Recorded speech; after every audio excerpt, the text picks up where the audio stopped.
Hello बच्चों, welcome to the chemistry with Sachin and day 30 में आपका बहुत स्वागत है। नीट पीवाईक्यू सीरीज़ चल रही है हमारी। सॉल्यूशन चैप्टर को हमने देख लिया है। अब हम इलेक्ट्रोकेमिस्ट्री की बात करेंगे। इलेक्ट्रोकेमिस्ट्री और केमिकल काइनेटिक्स, इनसे क्वेश्चन काफ़ी आते हैं और काफ़ी लेंथी भी होते हैं। न्यूमेरिकल बेस्ड प्रॉब्लम भी होती है, कंसेप्चुअल बेस्ड क्वेश्चन भी बहुत अच्छे होते हैं।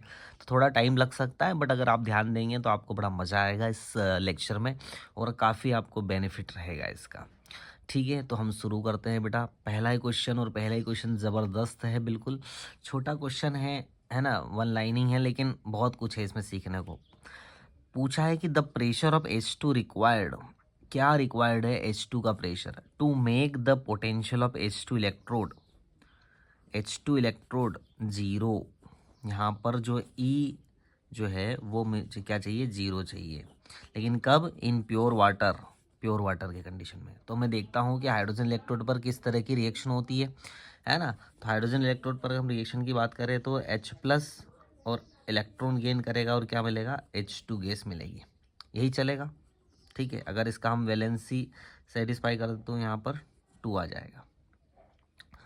ठीक है, अगर हम अब बात करें ई सेल की, तो ई सेल का जो फार्मूला होता है वो होता है E cell is equal to E standard cell minus 0.059 upon, इस फार्मूले का बहुत यूज़ होना है। कितने इलेक्ट्रॉन जा रहे हैं, 2 इलेक्ट्रॉन ना, 2 इलेक्ट्रॉन, तो एन की वैल्यू यहाँ पर 2 लोग।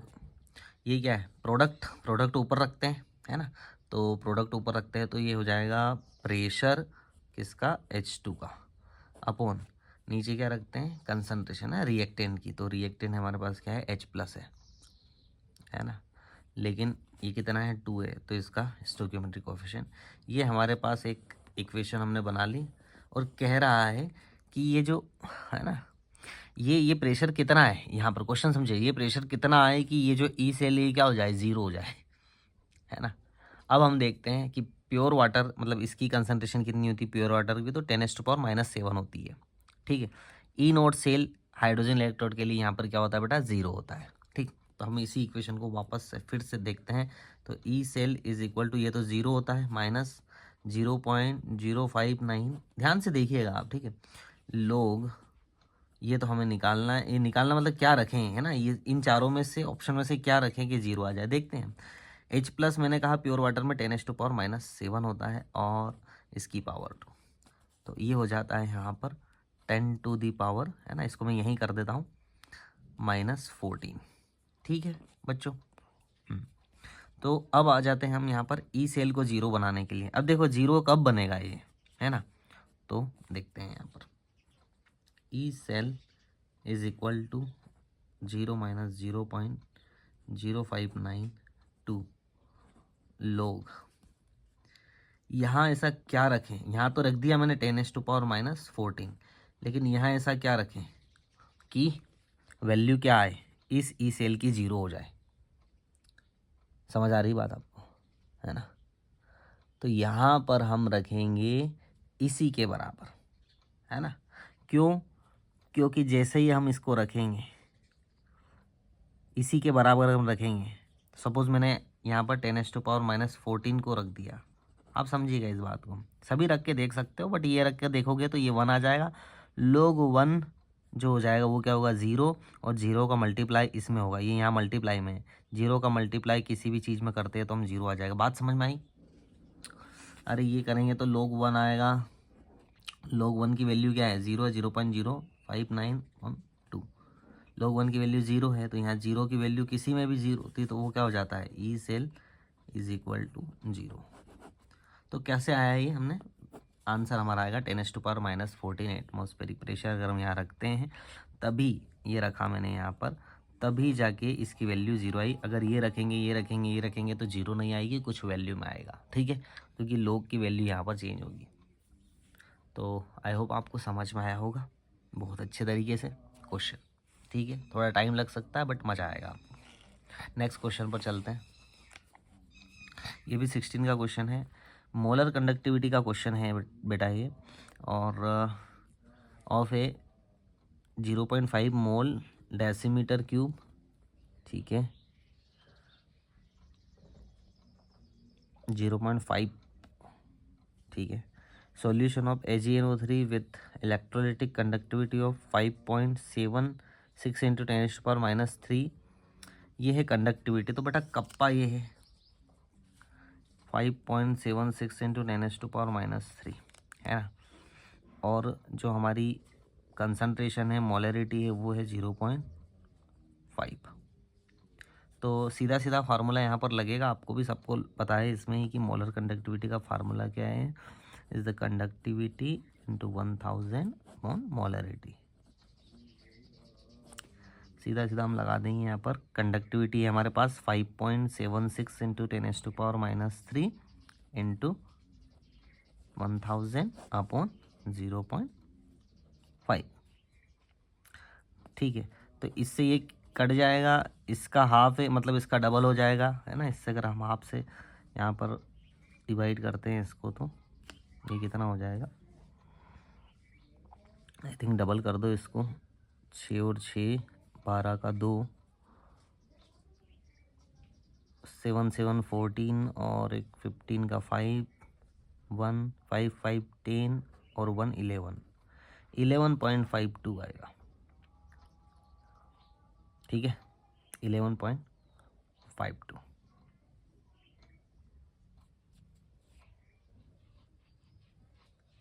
समझ गए ना। हाफ को आप 1/2 लिखेंगे, 2 ऊपर जाएगा, 2 से मल्टीप्लाई कर दिया मैंने और कुछ नहीं किया, आंसर आ गया आपका 11.52 है क्या यहाँ पर इस ऑप्शन में, यही 11.52 है। ठीक है, अब आप ये जो है ये जो कहानी है इसका कोई यहाँ पर अभी मतलब नहीं है, बट बोर्ड वगैरह की एग्ज़ाम देते हो तो इनका मतलब होता है यूनिट वगैरह का, गिवन लिखने का, सबका। ठीक है, चलते हैं आगे नेक्स्ट। अभी भी 16 का ही क्वेश्चन है बेटा, है ना, 2016 का ही है। During the electrolysis of molten sodium chloride the time required to produce 0.10 faraday से है ना ये, mole of chlorine gas using a current of 3 ampere का करेंट यूज़ किया है यहाँ पर इसने। ओके,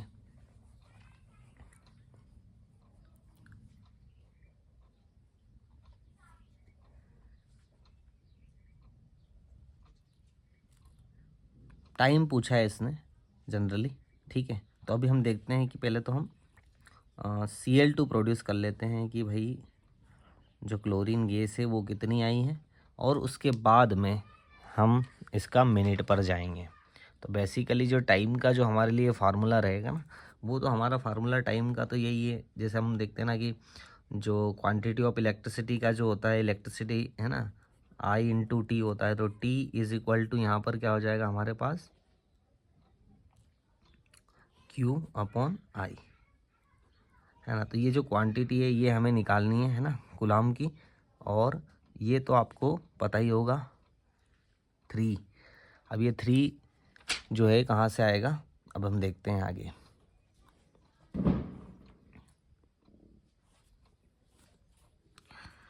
सबसे पहले हम रिएक्शन लिखते हैं, Na+2Cl-, तो जाएगा सीधा 2Na और Cl2, ये प्रोड्यूस हो रही है हमारी गैस, है ना। तो अमाउंट ऑफ Cl2 प्रोड्यूस, है ना, तो कितना अमाउंट होगा, अमाउंट ऑफ Cl2 प्रोड्यूस कैसे देखेंगे हम, इज इक्वल टू है कितना 0.1, ठीक है 0.1 है, इनटू इसका मोलर मास कितना होता है Cl2 का 35.5, तो 71, तो यहाँ आ जाएगा 77.1 ग्राम। Cl2 हमारे पास आ गई, ठीक है ओके। यहाँ पर नंबर ऑफ इलेक्ट्रॉन कितना गेन हो रहा है, लूज़ हो रहा है, तो वो आ रहा है 2। तो अब हम देखेंगे यहाँ पर कि जब 71 ग्राम ऑफ Cl2 को प्रोड्यूस करते हैं, प्रोड्यूस्ड बाय इलेक्ट्रिसिटी, तो कितना लगता है 2 इंटू 96500 गुलाम, है ना, समझ गया। तो अगर हम 7.1 को करेंगे तो सीधी बात है 7.1 अब हम क्या कर देंगे, अगर हम 7.1 की चाहते हैं कि 7.1 ग्राम Cl2 में कितनी इलेक्ट्रिसिटी लगती है, तो हमारे पास सीधा सीधा आंसर आ जाए। क्वेश्चन है 96500, ये तो है ही सही। हम इसमें यहाँ पर 71 और 7.1, ठीक है, 7.1 ग्राम में कितनी इलेक्ट्रिसिटी लगी। तो अगर हम कैलकुलेट करेंगे इसका तो 919300 कूलाम यहाँ पर आ जाएगा। इसी को हमें यहाँ रखना है, ठीक है, इसी को हमें क्या रखना है, यहाँ पर रखना है। और आई वैल्यू दे रखी है यहाँ पर 3 एम्पियर्स की, तो आई मैंने यहाँ पर 3 रख दिया, और कूलाम जो मेरे पास आया है 7.1 ग्राम का 9300 कूलाम। तो मेरे पास टाइम आ जाएगा, और 3 6 19।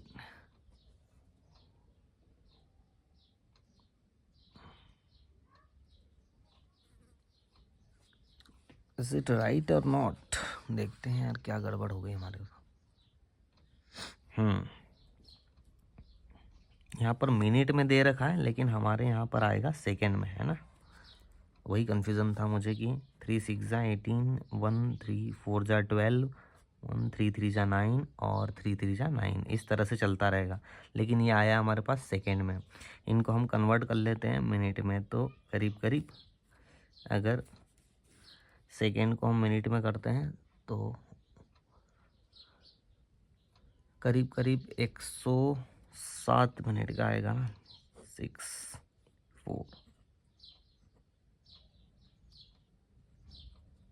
ये से ही समझ लो, यही समझ में आ जाएगा। तो 61 जा 16, फिर 0, फिर तो 1 0, और फिर कुछ और भी आएगा 7 8 करीब करीब।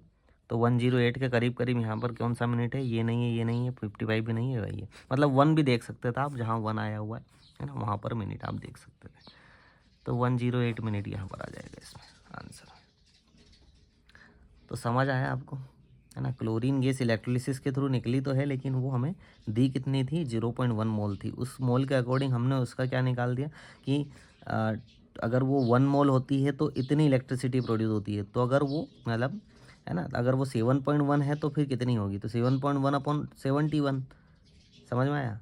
तो अगर ये करते हैं तो मोल निकल आता है, उस मोल में ये हमने कर दिया। 2 यहाँ कहाँ से आया हुआ है, क्योंकि 2 इलेक्ट्रॉन्स का ही क्या हो रहा है, गेन और लूज हो रहा है। ये कूलाम आ गया, ये यहाँ पर इस फॉर्मूले में रखा। तो 2 फॉर्मूले हम यहाँ पर लगे हमारे, ठीक है, समझने के लिए। चलिए ठीक है, नेक्स्ट क्वेश्चन।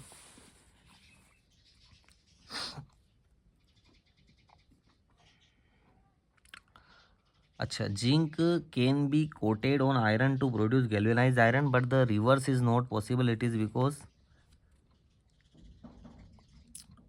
आप देखेंगे कि इसका जिंक का जो ना वो बहुत ज़्यादा हाईली 0.76 इलेक्ट्रोड पोटेंशियल होता है, ठीक है।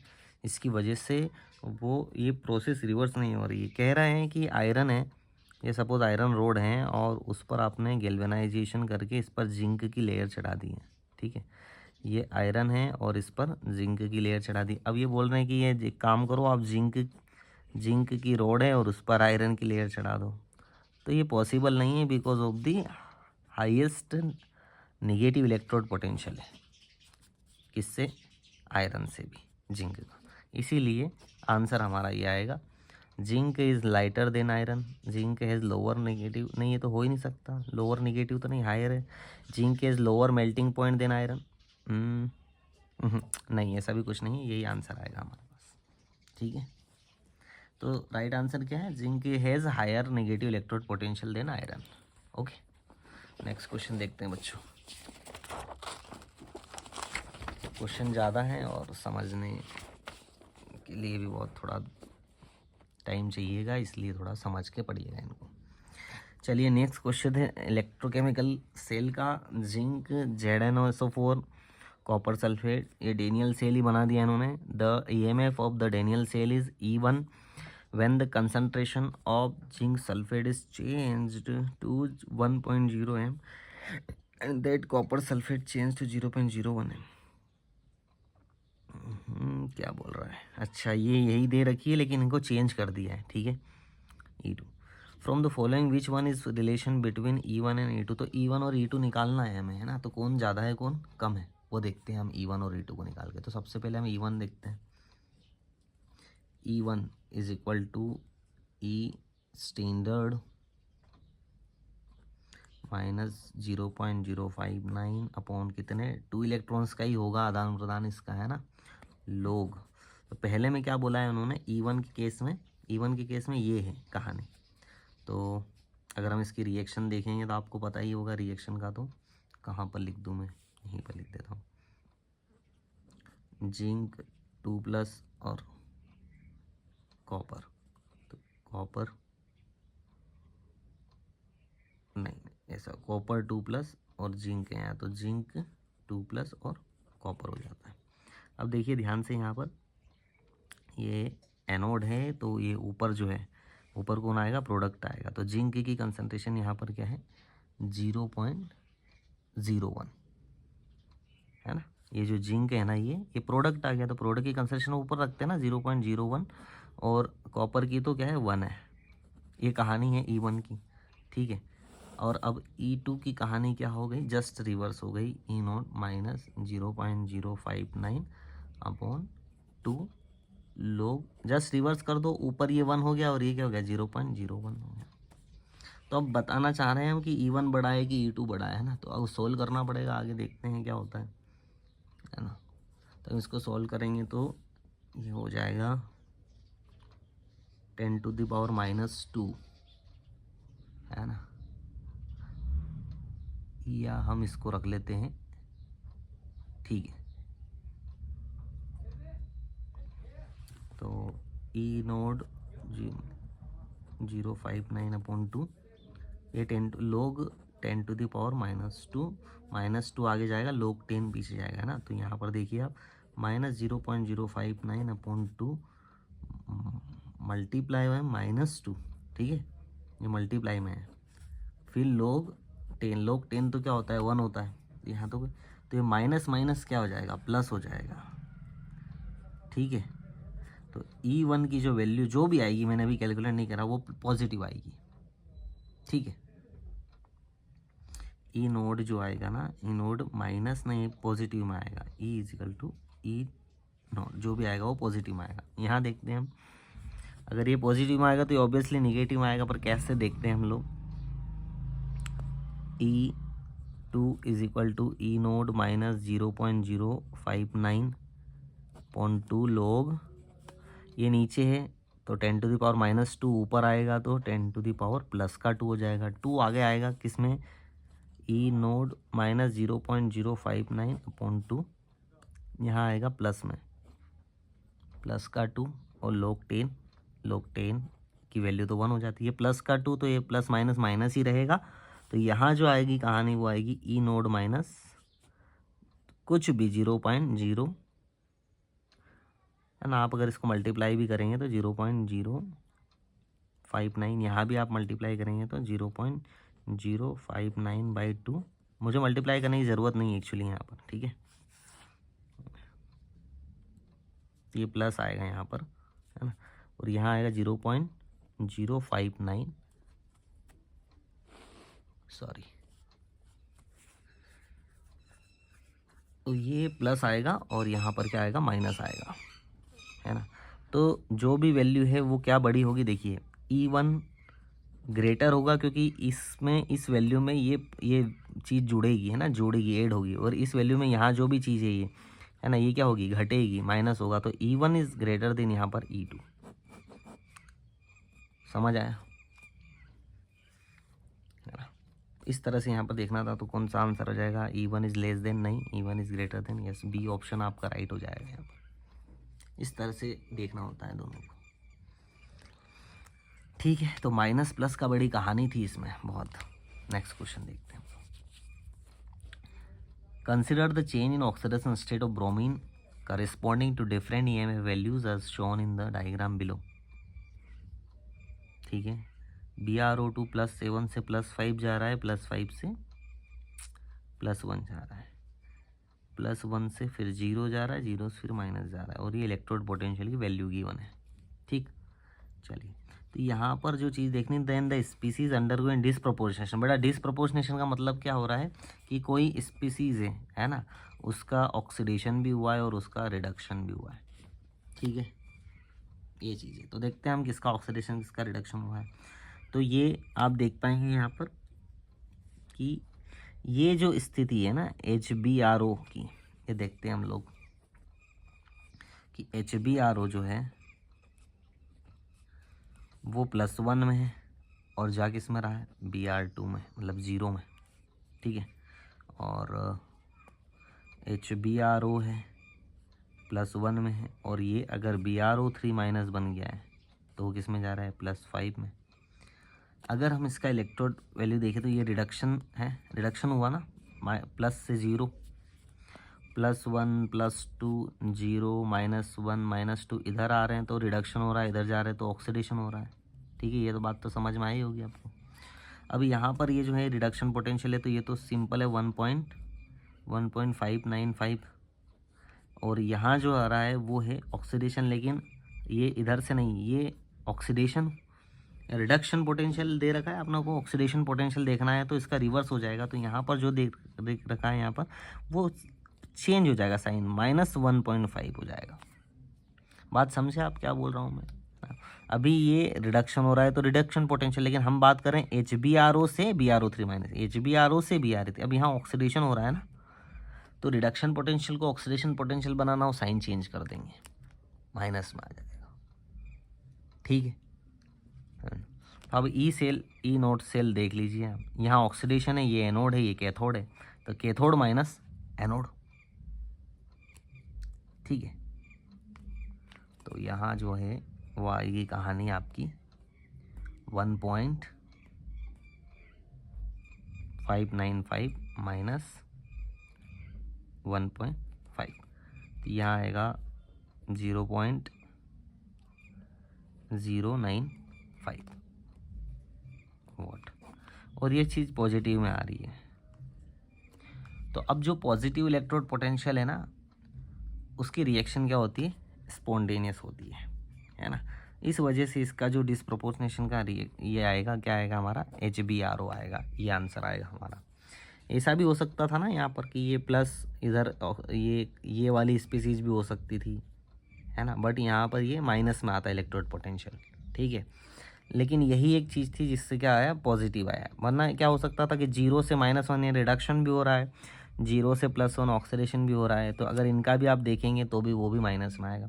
तो यहाँ जो है पॉजिटिव आने का मतलब है रिएक्शन क्या है, स्पॉन्टेनियस है, और इसीलिए ये जो स्पीसीज है ये स्पीसीज कर पाएगी क्या, डिस्प्रपोर्शनेशन, ठीक है। Next question, for the cell reaction Fe3 + 2I-, okay, 2 electron आ जा रहे हैं, देखते हैं। तो n तो हमने यहाँ पर क्या देख लिया, 2 है भाई, है ना। फार्मूला लगा देते हैं डायरेक्ट डेल्टा जी का, डेल्टा जी बोलो क्या होता है, -ENEF, n तो वैल्यू 2 है, ई सेल की वैल्यू 0.24 है, ठीक है, और एफ क्या होता है, 9500 गुलाम, ठीक। फाइनल अगर आप इसका देखेंगे तो 48 48 36 46, बड़ा ध्यान से देखने की ज़रूरत है यहाँ पर, ये माइनस का साइन है, ये 48 है ना, 48 है, और ये अगर मान लो इसको हम 1 लाख मान लेते हैं तो करीब करीब वो आएगा यहाँ पर 48 से 1 लाख अगर मानेंगे तो 48 के ही करीब आएगा, ऐसा समझते हैं हम लोग, और वो आ जाएगा आपके पास में 48,000 ये मान लेते हैं, चलो 48,000 मान लेते हैं, है ना, क्योंकि ये डेसिमल आगे जाए तो इसके करीब आ रही है, मतलब ये तो इसके करीब है, लेकिन माइनस में देखो ये पॉजिटिव भी है, यहाँ पर निगेटिव है, तो ये आंसर ये आएगा 46 -46। मैंने इसको मतलब 1 लाख मान लिया है ना, आप समझ लेना। अब इसको कैलकुलेट करके भी सीधा आप जा सकते हैं, बट ध्यान रखना आप जल्दी में क्या करेंगे, मिस्टेक 46 पे भी लगा देंगे, लेकिन ये माइनस का आएगा, डेल्टा जी यहाँ पर माइनस का है ना, इसका बड़ा ध्यान रखिएगा। कैलकुलेट भी कर सकते हैं, कोई बात नहीं, सॉरी।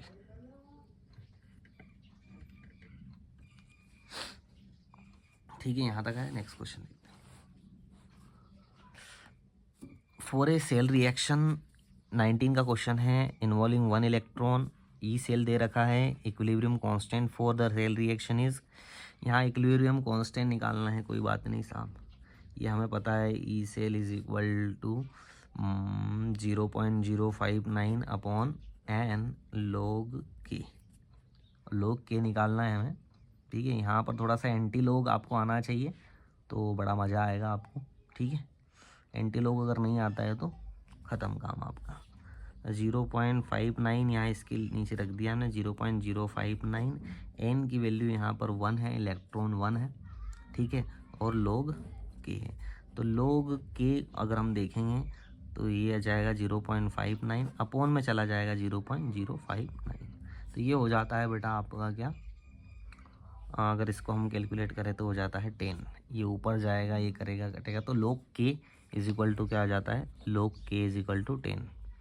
ये ना, ये प्रोसेस क्या कहलाती है ना, 10 हो जाएगी। ठीक है, 0.1 और 0.1 ऊपर जाएगा तो 10। समझ आया? ये नहीं आया, कैलकुलेट कर लेना, आ जाएगा। कि अगर हम इसका एंटी log लेते हैं तो अभी मैं फटाक से कर देता हूँ इसका। अगर इसको मैं मानता हूँ 1 और इसको मैं 1, कुछ भी नहीं है 1, तो 1 + 0 है ना, तो 1 मानता हूँ, 10 की पावर क्या कर देता हूँ यहाँ पर, 10 कर देता हूँ। तो यही आंसर है मेरा एंटी log करके। ठीक है, तो 32.5 ये। ठीक है, next question on electrolysis of dilute sulphuric acid using platinum, 20 का क्वेश्चन है। Platinum electrode, the product obtained at anode will be oxygen gas. Anode पर तो क्या मिलेगा, dilute sulphuric acid using platinum, product obtain anode, anode पर oxygen ही मिलेगा, है ना। सीधा सीधा क्वेश्चन था यार ये तो। डाइल्यूट सल्फ्यूरिक इलेक्ट्रोलिसिस करेंगे इसका तो, है ना, H2SO4 का। ठीक है, नेक्स्ट क्वेश्चन। 5 क्वेश्चन हो रहे हैं क्या, 6 क्वेश्चन हो रहे हैं बेटा, क्वेश्चन ज़्यादा है इसमें, है ना। ठीक है, इसलिए ध्यान रखना आप लोग। The number of faradays required to produce 20 gram of calcium, ठीक है, फ्रॉम मोल्टन कैल्शियम क्लोराइड। अच्छा, तो कैल्शियम क्लोराइड क्या करेगा बेचारा, कैल्शियम क्लोराइड जो है वो ब्रेक हो जाता है कैल्शियम 2+ और 2Cl- में, या Cl2 गैस में, है ना। Cl2- ही देख, 2Cl- दिख लेते हैं। फिर कैल्शियम 2+, 2 इलेक्ट्रॉन गेन करके कैल्शियम बनता है। अब देखते हैं ध्यान से कि 40 ग्राम जो है ना कैल्शियम का है, 40 ग्राम यानी कि 1 मोल कैल्शियम, 1 मोल कैल्शियम को रिक्वायर्ड रहेंगे यहाँ पर 2 इलेक्ट्रॉन, मतलब 2 फेराडे। ध्यान से देखना, 40 ग्राम कैल्शियम जो होता है उसको रिक्वायर्स रहती है 2, कैसा आया मैंने, नंबर ऑफ n है ना, और फेराडे इसकी रिक्वायर्ड रहती है। तो पूछ रहा है कि 20 ग्राम को कितनी रहेगी, तो 1 फेराडे यार, आंसर ही आ गया, है ना। 20 ग्राम, इसका आधा कर दो तो ये भी क्या हो जाएगा, आधा हो जाएगा। इसमें क्या दिक्कत थी। ठीक है, अगर आपको फॉर्मूले से करना था तो वैसे भी हो जाता कि 2 फेराडे है। ठीक है, अपन हम क्या करेंगे 40 और ऊपर क्या कर देंगे 20, तो भी क्या आएगा 2 2 1, तो भी 1 फेराडे आएगा। तो 1 फेराडे आएगा, आंसर इज दैट। ये नेक्स्ट क्वेश्चन है, in the typical fuel cell the reactants and products are. Typical fuel cell, fuel cell में तो भैया ये जो आर है वो हाइड्रोजन रहेगा, बिल्कुल गैस रहेगा, ऑक्सीजन रहेगा, hydrogen oxygen, hydrogen oxygen, hydrogen nitrogen, ये तो नहीं रहेगा, हाइड्रोजन ऑक्सीजन रहेगा, ये भी नहीं रहेगा, क्लोरीन भी नहीं रहेगा फ्लोर से। दो तो ये ऑप्शन हो गए, इन दोनों में से कुछ हो सकता है। तो यहाँ कंफ्यूज करने के लिए H2O2 दे दिया है इन्होंने, जबकि प्रोडक्ट यहाँ पर H2O बनता है ना, आपने फ्यूल सेल में देखा होगा, हाइड्रोजन परऑक्साइड थोड़ी बनता है, H2O बनता है। That's answer is that. समझे? चलिए आगे बढ़ते हैं भैया। Molar conductance of NaCl, HCl, NaCl, क्या सिंपल सा क्वेश्चन दे दिया है इन्होंने। NaCl, HCl और CnO2 का ये तीनों दे दिए।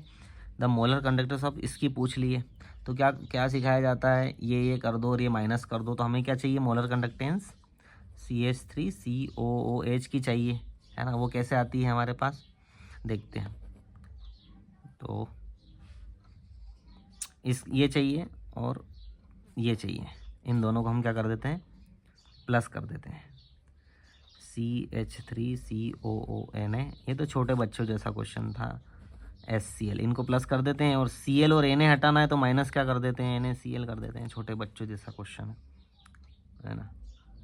CH3ANO का 91 है, प्लस ये हो जाएगा 426.16, माइनस कर देंगे 126.45। बस कैलकुलेट कर लेना आप, जो भी कैलकुलेट करोगे आंसर आएगा आपका 390.71। इससे अलग आ ही नहीं सकता, कर लीजिएगा आप, ठीक है।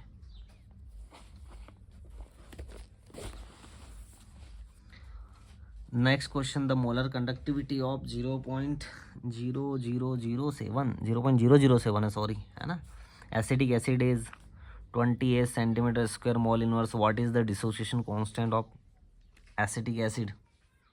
अच्छा, dissociation constant, degree of dissociation निकालते पहले। डिसोसिएशन कांस्टेंट क्या होता है बेटा? के होता है, सी अल्फा स्क्वायर होता है।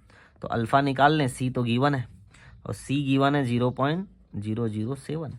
अल्फा निकालना है। अल्फा के लिए हम क्या करते हैं, अगर मोलर कंडक्टिविटी दे रखी है ना, और लिमिटिंग मोलर कंडक्टिविटी को देख लेते हैं, तो मोलर कंडक्टिविटी ऊपर आती है, याद आया कुछ, और लिमिटिंग मोलर कंडक्टिविटी नीचे आती है। ठीक है, ये लिमिटिंग है, इसको मैंने यही क्या बना रहा हूँ यार मैं, है ना। ये मोलर कंडक्टिविटी है। मोलर कंडक्टिविटी क्या है हमारी? 20 है ना। ये क्या रही? 20 गिवन है ना क्वेश्चन में। और लिमिटिंग मोलर कंडक्टिविटी कैसे निकालेंगे? 350 और 50, इन दोनों को क्या कर दिया? जोड़ दिया, तभी तो CH3COH की आएगी। तो ये हो गया 400। अल्फ़ा आ गई यहाँ पर हमारे पास 1/120, है ना। 1/20 को हम लिख सकते हैं 5 × 10⁻²। ठीक है, 20 का इसमें करेंगे तो 0 आएगा, 0 पॉइंट, फिर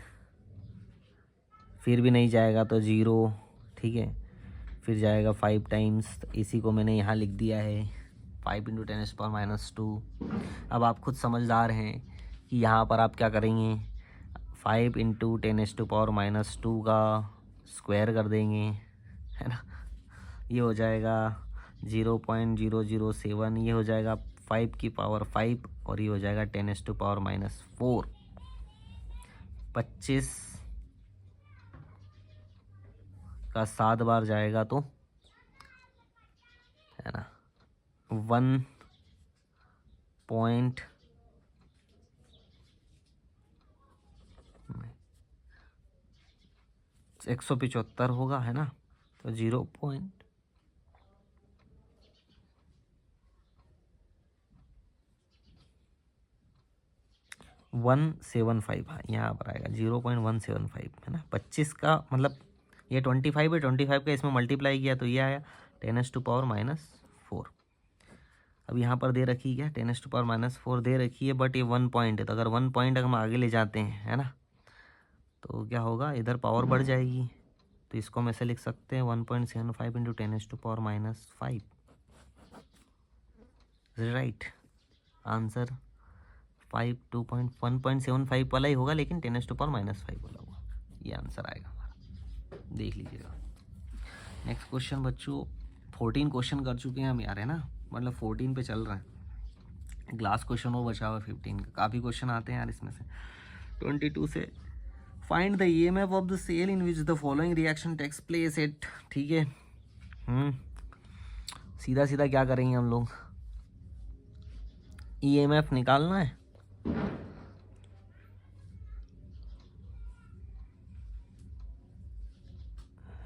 निकल और इसका सिंपल सा फार्मूला लगाएंगे, ई सेल ई नोट सेल, ये तो याद ही हो गया होगा आपको, -0.059/n log। ये क्या है? प्रोडक्ट है। तो प्रोडक्ट की कंसंट्रेशन हम निकल की आगे रखेंगे, ऊपर रखेंगे, और फिर Ag की नीचे रखेंगे, लेकिन Ag का पावर क्या हो जाएगा 2, क्योंकि यहाँ आगे लगा है 2। अब रख देते हैं हम इसकी वैल्यू 10। ये ई सेल क्या दे रखा है 10.5 वाट माइनस, और 0.059। एन क्या है बेटा? 2 इलेक्ट्रॉन का आदान प्रदान हो रहा है, तो लोग निकल की क्या है यहाँ पर 0.001 अपॉन 0. ये इसकी है 0.001 की पावर आ जाते हैं ना, पावर कर लेते हैं तो पावर से ये कट जाएगा, ये ऊपर जाएगा 10⁻³ है ना, 3 है तो 3 जाएगा। तो देख लेते हैं 10⁻⁻0.059 अपॉन 2 लोग 10⁻³ आगे जाएगा तो मल्टीप्लाई हो जाएगा इससे 10⁻⁻0.0592 इंटू 3 लोग 10 की वैल्यू तो क्या होती है बच्चों 1 होती है, तो इसका तो काम ही ख़त्म हो गया। यहाँ से हम इसको बढ़ा देते हैं 10⁵ माइनस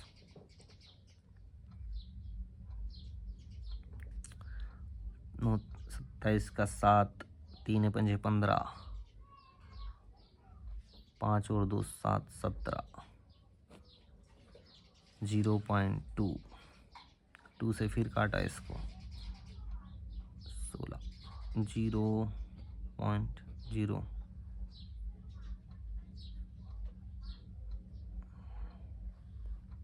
16 फिर 2 8 16, तो 0.88 अगर माइनस होगा है ना करीब 10 के इससे, गलत कर रहा हूँ क्या मैं, 2 से काट दो तो 0.03 आ जाएगा, सही है ना। इसको ही काट देते हैं 0.03, अगर 6 मानते हैं इसको तो 0.003 आ जाएगा, और 3 आएगा तो जैसे ही 3 3 जा 9 आ जाएगा है ना। तो 10.5 माइनस करेंगे हम लोग है ना, तो करीब करीब 10 और इसके करीब ही आएगी कुछ है ना। अगर हम 9 को माइनस करेंगे, जैसा भी वो देख लेना, यहाँ पर कर लेना, थोड़ा कंफ्यूज हूँ, लिटिल कंफ्यूज हूँ तो देख लेना, पर हाँ 10 तक ही आएगी। लेकिन देखो बेटा ऑप्शन में 10 है ही नहीं, तो ऐसे भी क्वेश्चन आएंगे जो घबराना मत, क्योंकि इसके आपको क्या मिलेंगे बोनस, अगर ऐसी गलती हो गई है तो यहाँ पर ये 22 में बोनस मिला था बच्चों को, क्योंकि यहाँ पर एक भी ऑप्शन सही नहीं था। ठीक है, तो बात समझ आई आपको, 10 पॉइंट के करीब वोट आएगा हमारा, लेकिन ऑप्शन एक भी नहीं था तो आपको बोनस मिलेगा इसका। तो यहाँ इसमें इतना कंफ्यूज मत हो जाना कि यार यही मैं आंसर लेके आऊँ। आपकी स्ट्रेटजी सही है, सही आपका चल रहा है सिस्टम, तो फिर आंसर यही आएगा। और उसके बाद देख लेना भाई जो भी है, फिर अब नहीं दे रखा है तो दैट्स ऑल, किसी को भी किसी को भी अटेम्प्ट करके आ जाएंगे। ठीक है, तो बोनस मिलेगा ही मिलेगा उसका। लास्ट क्वेश्चन इस चैप्टर का,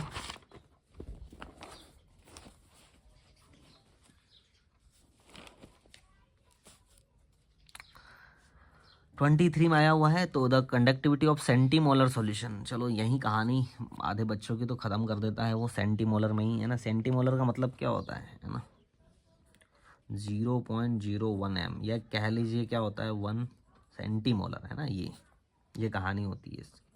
ठीक है, KCl 25 degrees 0.021 ohm inverse centimetre inverse, okay, and the resistance of the cell containing the solution at 60 ohm. और ये क्या दे रखा है, कंडक्टिविटी दे रखी है। ओके, तो देखो कंडक्टिविटी है, रेजिस्टेंस है, और क्या निकालना है, सेल कांस्टेंट निकालना है आपको। सेल कांस्टेंट क्या होता है, जी स्टार, आपने देखा होगा। जी स्टार को हम L/A भी लिख सकते हैं। तो फॉर्मूला यहाँ पर सीधा सीधा लग रहा था हमारा कंडक्टिविटी का, कंडक्टिविटी ठीक है, और रो रजिस्टिविटी क्या हो जाएगा यहाँ पर, अगर इस सिंपल से समझे तो हम यहाँ पर ये भी हो सकता है K है ना, रो L/A। लेकिन रो को हम कैसे लिख सकते हैं बेटा, है ना, रजिस्टिविटी, तो R, क्योंकि रजिस्टिविटी नहीं दे रखी है, रेजिस्टेंस दे रखा है, और L/A। तो कंडक्टिविटी है हमारे पास 0.0210, क्लियर है। रेजिस्टेंस है हमारे पास क्या 1/60, और L/A यहाँ पर इसको मल्टीप्लाई कर दो 60 को, तो करीब करीब क्या आएगा 12 है ना, 6 1 जा 6 12, 0.126 आएगा इसमें है ना, L/A। अब ये सच में यही है क्या? अच्छा ये था ना, ज़ीरो भी तो है, मैंने 6 से मल्टीप्लाई किया ना, तो ये ज़ीरो जैसे ही आया मतलब एक पॉइंट आगे बढ़ गया है ना, तो यहाँ आ जाएगा 1.26। कैलकुलेशन में वही कह रहा हूँ, मिस्टेक कैसे आ सकती है। Answer is that 1.26। इस तरह से थे क्वेश्चंस, और ये हुआ हमारा द एंड 23 का क्वेश्चन का। आई होप आपको बहुत अच्छे समझ में आया होगा, और इस पर इम्प्लीमेंट कीजिए आप। इलेक्ट्रोकेमिस्ट्री है, अच्छे क्वेश्चन आते हैं और बड़ा मज़ा आता है इनको सॉल्व करने में। कभी कभी तो बहुत सिंपल क्वेश्चन पूछ लेता है, बट इलेक्ट्रोड पोटेंशियल है, उसके बाद में गिव्स फ्री एनर्जी है, नॉन्स इक्वेशन है, और है ना आपको नेगेटिव ऑक्सीडेशन मतलब ऑक्सीडेशन रिडक्शन पोटेंशियल का ज्ञान होना चाहिए। काफ़ी सारी चीज़ें इसमें थी जो हमने देखी। आई होप आपको मज़ा आया होगा, और ऐसे ही देखते रहिए, सपोर्ट कीजिए, and thank you so much for watching. बढ़िया से अच्छे से करते रहिए। Bye bye.